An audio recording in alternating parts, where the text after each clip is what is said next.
Hi, and welcome to Language in Perception and Thought, the research lab in psychology at NTU.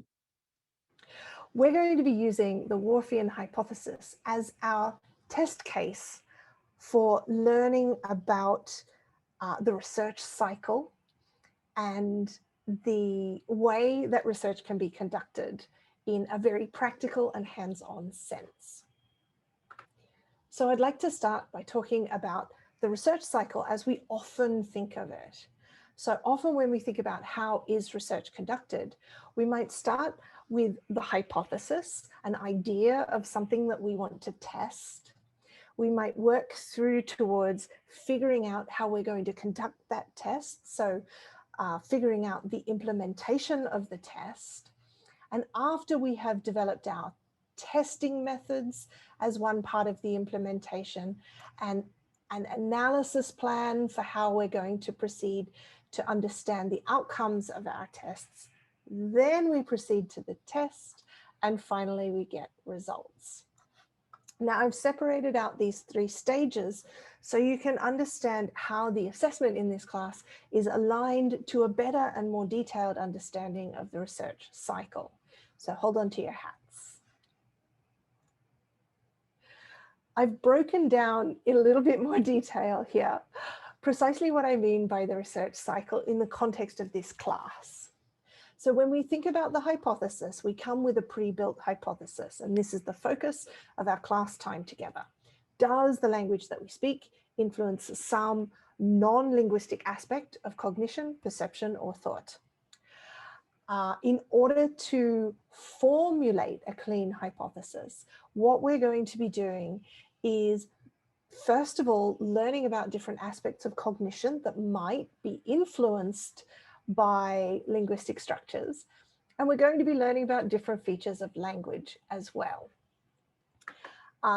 In order to formulate a rational hypothesis that is grounded in both linguistic theory and cognitive theory, we're going to have to build up a body of skills.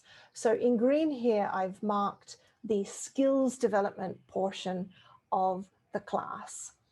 While building up your skills, you're going to have to demonstrate your understanding of theoretical concepts in this field. And the way that we do this is with no stakes reflections. Now, you might not have come across the no stakes homework model before. This is an opportunity for you to think about, write about, and explore ideas where you don't have to worry if you're going to get the best grade. You can just submit a fair attempt, and that submission simply counts towards your participation grade. However, it is an opportunity for you to get some feedback from your instructors and to figure out if you're really on the right track with the way that you're thinking about the ideas. We'll also have tons of group discussions and collaborative document creation, which is a kind of a form of shared note-taking. Now, once again, this is no stakes assessment. This is the kind of activity that can help you consolidate your knowledge, work together with others to refine your understanding, and also provide documentary evidence of how you are understanding things at different stages in the course. Again, participation in group discussion contributes to your participation grade.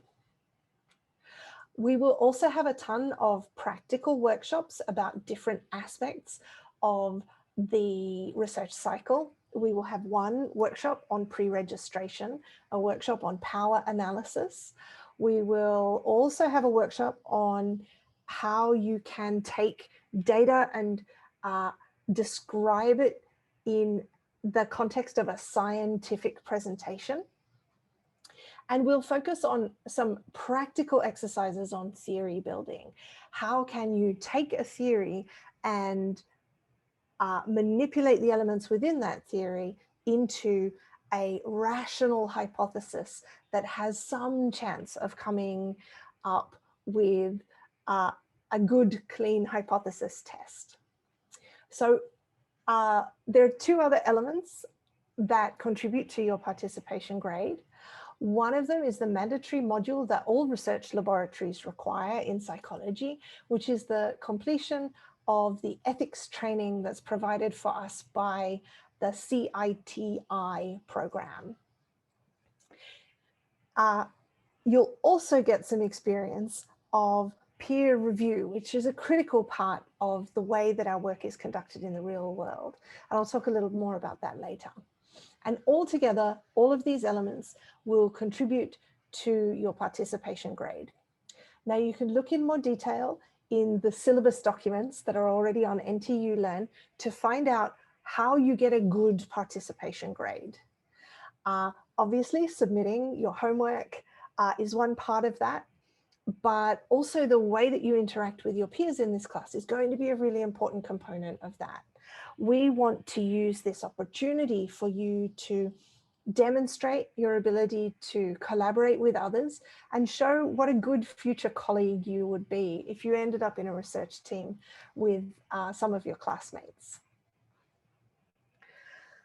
When we move over to the implementation stage in the research cycle, so hypothesis development, implementation, test, we often think of this stage as something that we can get through quite quickly once we have the hypothesis down.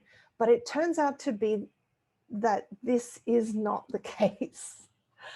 When we think about the testing methods that we plan to use in our studies, one of the elements that often gets forgotten is a critical step in stimulus validation.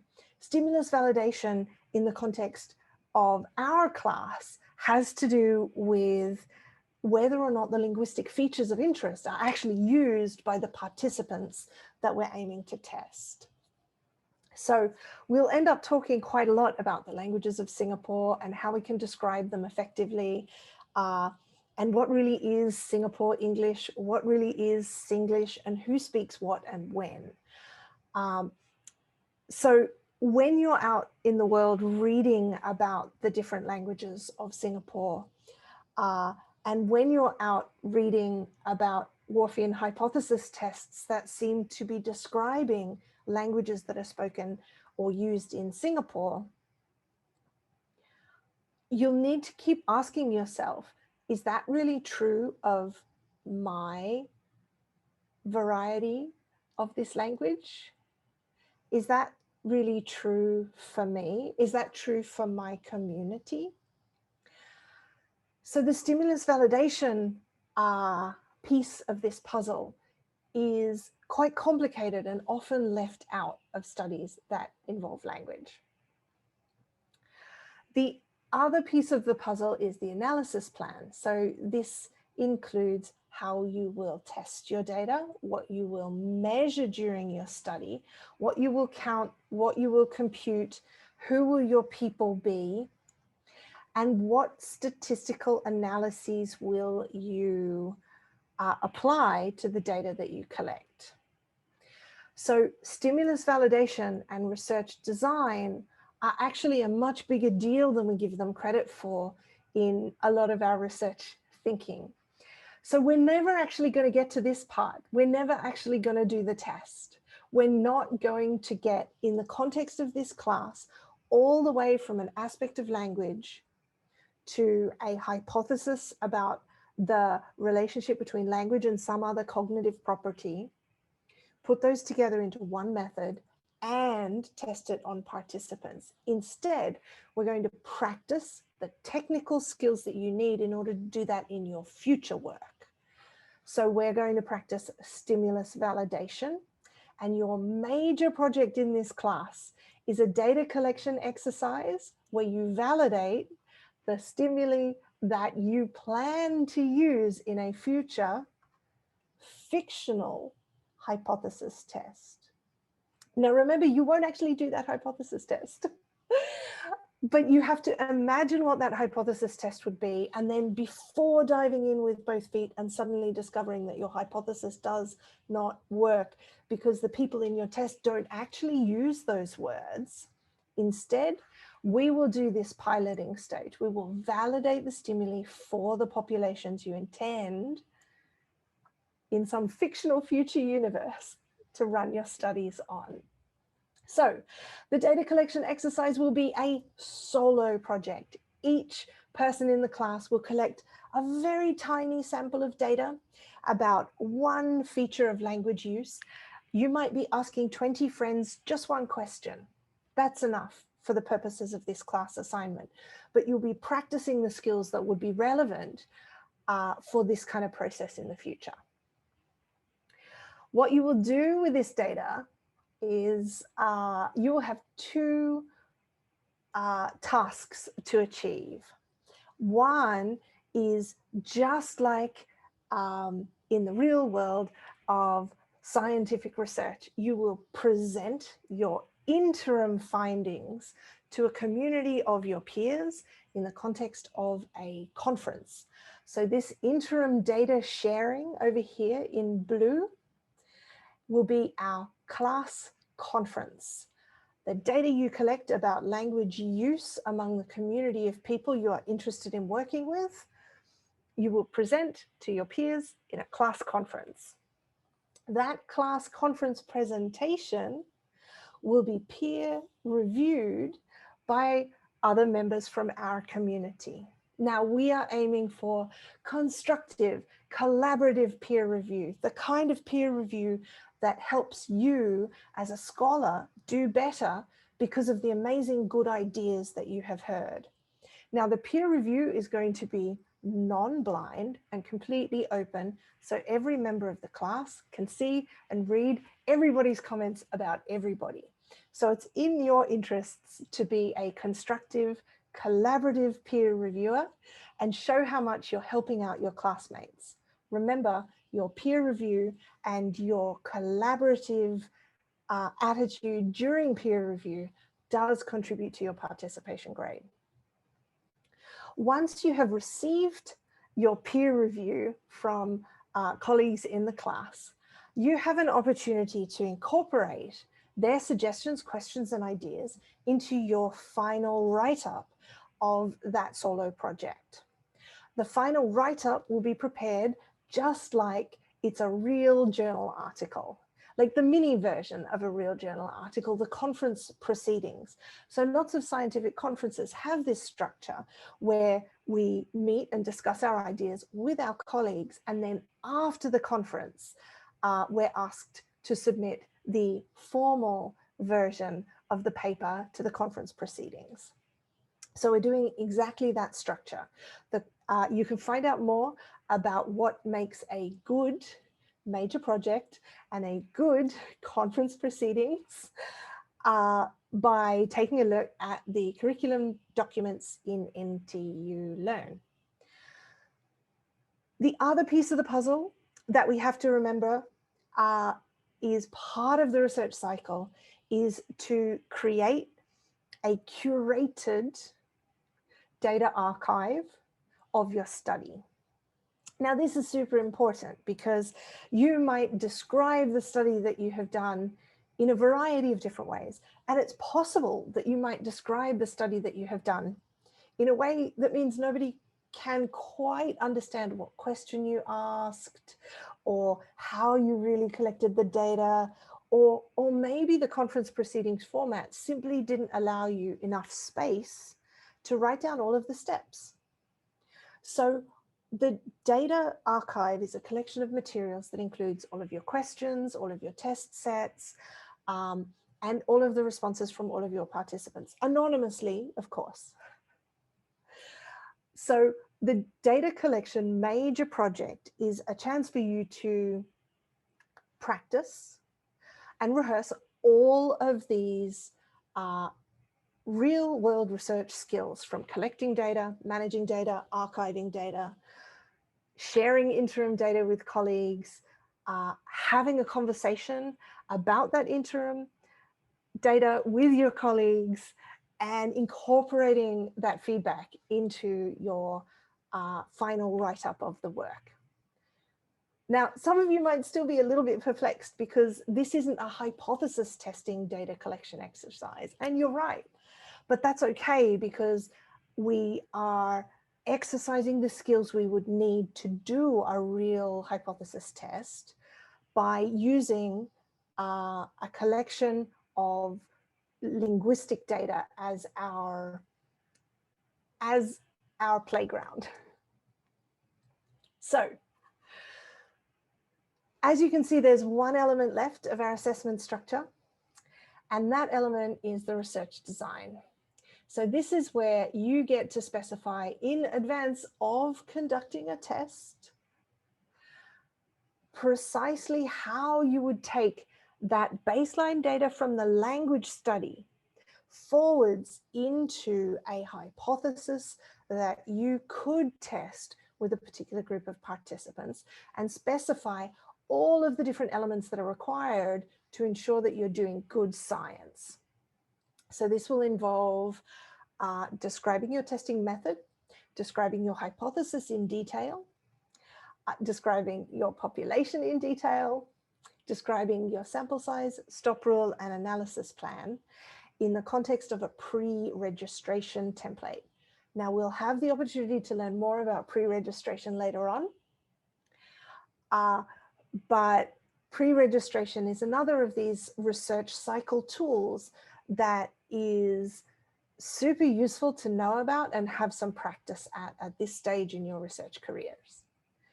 So, as you can see, the test in the context of this research laboratory, the hypothesis test is the bit that we do not do.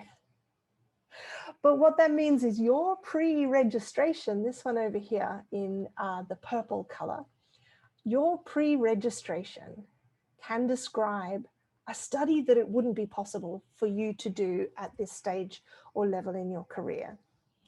If the hypothesis that you are interested in investigating involves participants that you don't have access to, but the theory is well supported by the language data you collected, then you can pre-register a study with a population that you couldn't get to in the context of this class.